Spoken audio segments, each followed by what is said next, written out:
Before I start talking, can everybody hear me? No, not at all? Great, okay. All right.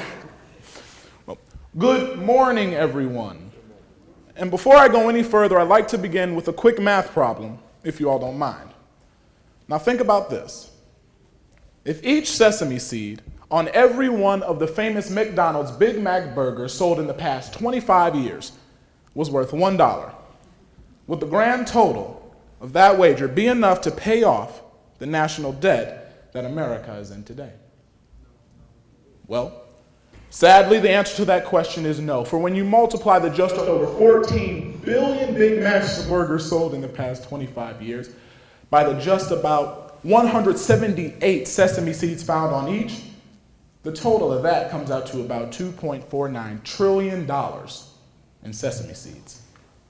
But that number pales in comparison to the over $19 trillion of debt that America is in today.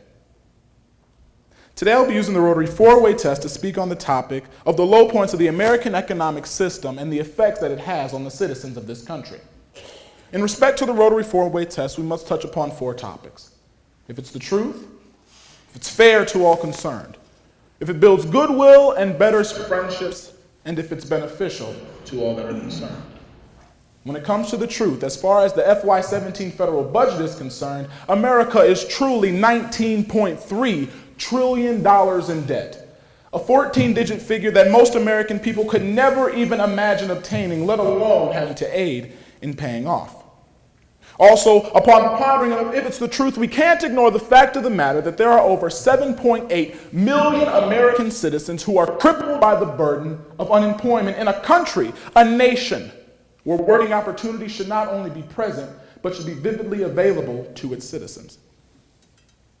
And there's no more bitter truth than the fact that there are over 47 million American citizens.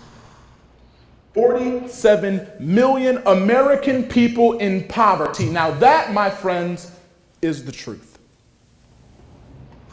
As we continue on the Rotary four-way test, we must touch upon a second question. If it's fair to all concerned. Is it fair that the individuals that fall in the top 1% of the nation's financial gain control the growth and economy of over 318 million American citizens? Is it even fair to the citizens who had to lose a sense of trust and peace of mind in a government that has shut down 17 times since 1976? Is it fair to the citizens of a low-income city of Flint, Michigan, who are reminded of that economic failure each and every time they wish to take a sip of clean drinking water? A mother sent her daughter to the hospital with what she thought was just a high fever. But little did she know that her daughter had fatal amounts of lead in her system from the water that she drank every single day.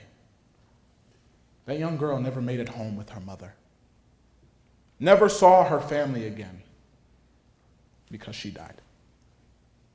So no. The faults and failures of the American economic system are not fair to all that are concerned. As we navigate through the Rotary four-way test, we must touch upon a third question. That question is, will it build goodwill and better friendships?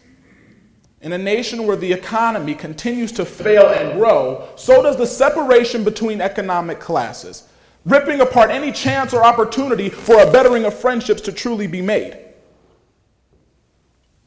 Will goodwill be made when an economy is in turmoil and that same separation causes economic animosity between economic classes? No. Goodwill and a bettering of friendships cannot and will not be made when an economy is in shambles. And the final question posed by the Rotary four-way test is it beneficial to all that are concerned? In a nation where the economy is the source of the growth and success of a country, everyone is affected by that same economy. And as we've seen with the Great Depression and the 17 government shutdowns, that when the economy fails, then so does everyone. With a failing economy, benefiting is not a factor. The economy is the heart of the growth and the success of a nation.